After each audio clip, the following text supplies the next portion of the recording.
واش عمركم تسألتوا علاش الماعز ديما كيتصور في الأفلام والروايات كحيوان غامض مرتبط بالجن والسحر؟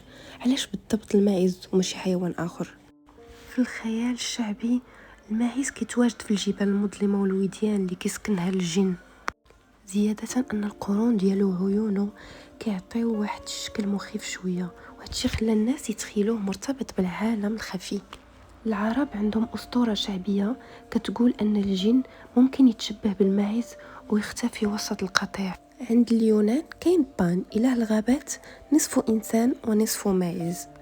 أما الغرب كيظنوا أن الماعز ارتبط بالطقوس السحرية السوداء واللي كيمثلوه في الشيطان بافوميت، وهو كيترسم على شكل ماعز.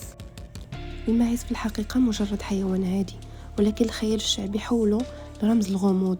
الناس كيحبوا يعطيو معنى غريب للحيوانات اللي كتعيش في الأماكن المنعزلة والمظلمة، ولكن هو مجرد رمز ثقافي تحول عبر القرون لأسطورة.